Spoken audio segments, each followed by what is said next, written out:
Hello, Pokebros. Welcome to episode 6 of my rewrite of Ash's Kanto journey. Last time, Ash evolved his Poliwag into Poliwhirl and defeated Sabrina and Erica for his 4th and 5th gym badges. Brock caught Cubone and Vulpix, and Green captured the Chop.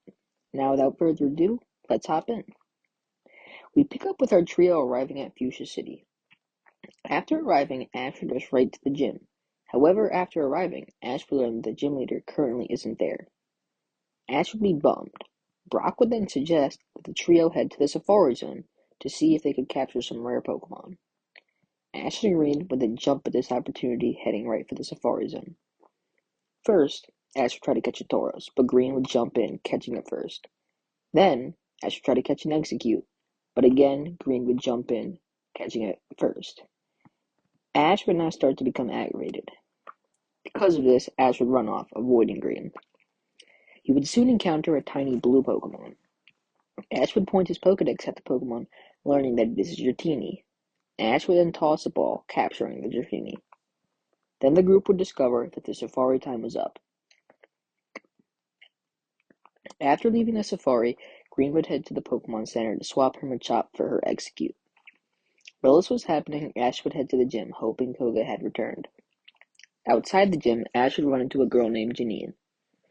Ash would ask the girl if Koga was there, and she would reveal that he was training in the forest. Ash would then ask Janine if she knew which way to go, and she would offer to show him the way. Ash would accept, and the two would set off. Shortly after, Brock and Green would return, confused on where Ash went. While traveling through the forest, Ash and Janine would talk. Ash would confess to Janine his goal of becoming a Pokemon Master. Janine would reveal that Koga is her father, and that her dream is to one day become a better poison specialist than her dad. The two would both encourage each other. The duo would then arrive at Koga's training spot. They would see Koga training with his Tentacruel and Golbat. Ash would then introduce himself to Koga, requesting a battle. Koga would then accept Ash's challenge, and they would head back to the gym. We would then cut to Green and Brock, waiting around in Fuchsia. Green, wanting to test her skills as a trainer, would then ask Brock if they could have a battle. Brock would accept, declaring they will have a 2-on-2 battle. Brock would lead with Vulpix, while Green would lead Execute. Brock would then say, "You were expecting a rock type, weren't you?" Green would then nod. Green would ignore the type disadvantage, then calling for a confusion. The attack would land, knocking Vulpix back. Green would then command Execute to follow up with a Hypnosis. Vulpix would dodge, though, then retaliating with a Fire Spin. Execute wouldn't be fast enough to dodge and would be hit head-on. Brock would then order a Quick Attack, and Vulpix would charge in, taking Execute out. Green would then send in her Mankey. She would call for a Karate Chop, and Mankey would charge in, landing the attack. Vulpix would be weakened, but Brock would order a Will-O-Wisp. However, Mankey would dodge, then going for a low sweep. The attack would land again, taking Vulpix out. Last out for Brock would be Onix. Green would then immediately call for a low sweep, but Onix would dodge with a dig. Onix would then strike, hitting Mankey for serious damage. Brock would tell Onix to follow up with a headbutt. Onix would do so, landing the attack, knocking Mankey to the ground. Mankey would struggle to stand, but out of pure determination to win, Mankey would begin to glow, evolving into Primeape. Green would be super excited. She would then call for a barrage of Karate Chops. Onix would start to take serious damage. Brock would then call for a Bide. Onix would take multiple attacks, then striking back with double the power. This attack would take Primeape out. Green would be upset with her loss, but Brock would praise her. Brock would say, "You may have lost the battle, but for a trainer who's barely battled, you put up a great fight. Maybe you should consider the gym challenge." But before Green could respond, Ash, Janine, and Koga would come storming in. Everyone would then head inside the gym for Ash's 6th gym battle. Koga would declare that the fight will be a 4-on-4. Koga would then send out his lead Golbat.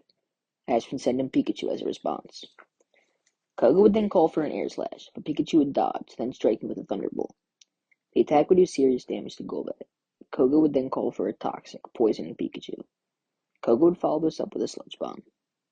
Pikachu would dodge, but the splatter from the attack would do some damage. Ash would call for another Thunderbolt. The attack would land, knocking Golbat to the ground. Pikachu would then take damage from poison. Golbat would try to get back up, but he would faint. Koga would then send in his next Pokemon, Haunter. Ash would be surprised since he didn't realize Haunter was a poison type. Despite that, he would call for his next attack. "Pikachu, use Thunderbolt." Pikachu would do so, landing the attack and weakening Haunter. Haunter would then go for a Shadow Ball, but Pikachu would dodge. then Pikachu would be damaged from poison. Haunter would then go for another Shadow Ball, this time connecting.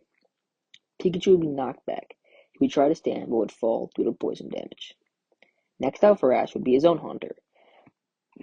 Ash would call for a Shadow Punch and Haunter would listen, but Koga's Haunter would dodge, then retaliating with a Shadow Ball. The attack would land, doing severe damage. Ash would then call for a Shadow Ball, but Haunter would go for a Scary Face, trying to make Koga's Haunter laugh. Because of this, Haunter would be blasted by another Shadow Ball, taking him out. Now down 3-2, Ash would send out Poliwhirl. Ash would call for an Ice Punch, and the attack would land, doing big damage. Haunter would then go for a Hypnosis. The Poliwhirl would dodge, then landing a Water Gun.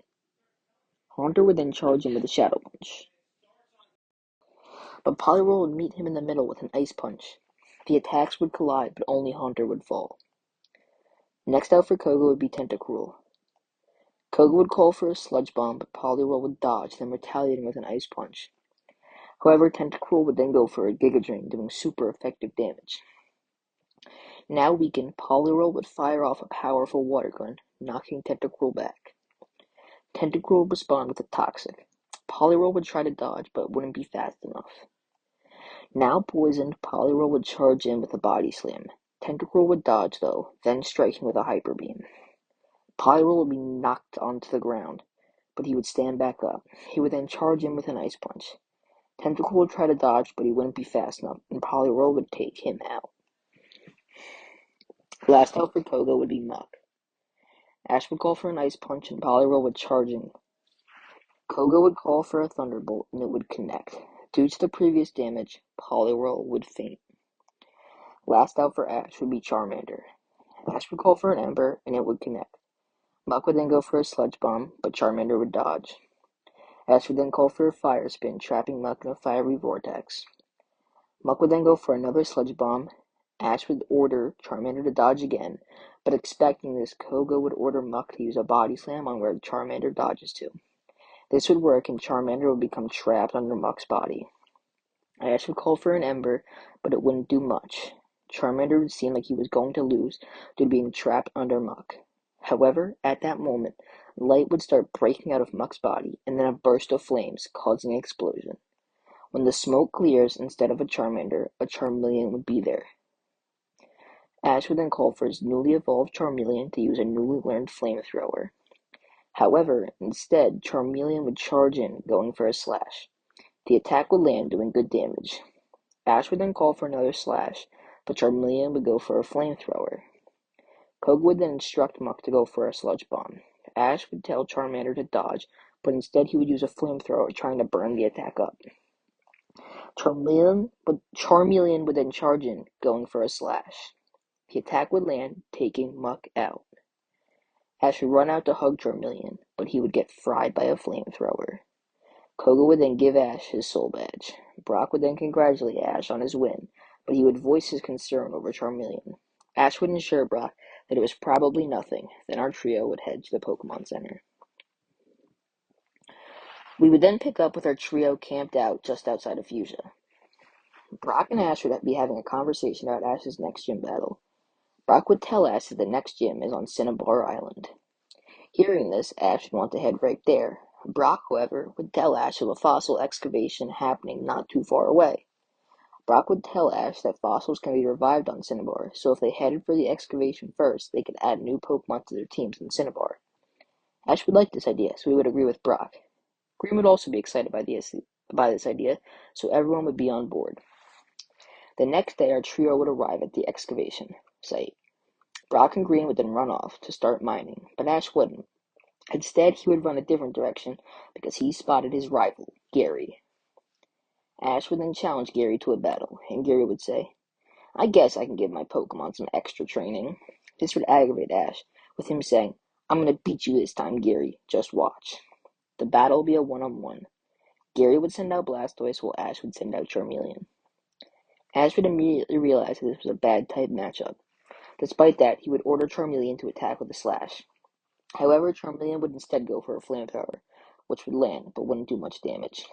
Gary would then laugh, saying, "Wow, first you're Pikachu, now you're Charmeleon? None of your Pokemon like listening to you." Ash would then call out to Charmeleon, begging him to listen. Instead, Charmander would blast Ash with a flamethrower. Gary would laugh, then call in for a hydro pump, knocking Charmeleon back. This would enrage Charmeleon. He would then charge him with a slash. Blastoise would go for a Skull Bash. Two attacks would collide in the middle. Both Pokemon would be very weakened. Ash would then call for a flamethrower. Charmeleon would ignore him, however, charging him with a new attack, Seismic Toss. But while charging into attack, Blastoise would fire off a Hydro Pump, taking Charmeleon out. Gary would then say, "Ashy boy, you're never going to beat me if your Pokemon won't even listen to your commands. Smell you later." Ash would then walk away, defeated. After running back into Brock and Green, he would learn that they both found fossils. Brock found a Helix fossil, while Green found a Dome fossil.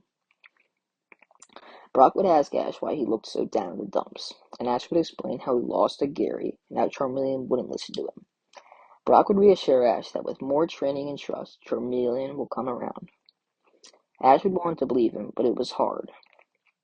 At this moment, Ash would hear that annoying song again, as Jesse and James reappeared. They would attempt to steal Pikachu, but Ash would resist, leading to another battle. Ash would send out Poliwhirl and Pikachu to battle, while Jesse and James would send out Lickitung and Victory Bell. Ash would be surprised seeing them using new Pokemon. Ash would then call for a Thunderbolt from Pikachu. Victory Bell would dodge, but it would then be hit by a powerful Ice Punch from Poliwhirl. Victory Bell would then fire off a Razor Leaf. Pikachu would dodge, but the leaves would hit Poliwhirl. Lickitung would then go for a Lick on Pikachu, paralyzing him. Ash would then call for another Ice Punch. The attack would land, taking Victory Bell out. Lickitung would go for a Headbutt, but Poliwhirl would dodge. Pikachu would then fire off a Thunderbolt, taking Lickitung out. Team Rocket would run off, not wanting to get in trouble. Our trio would then set off for Cinnabar. That's all for today, Pokebros. In this episode, Ash's Charmander evolved into Charmeleon, becoming disobedient. Ash also captured a Dratini, while Green caught an Execute in Tauros. Green also had a battle with Brock to test her skills. Ash challenged Koga's gym, winning.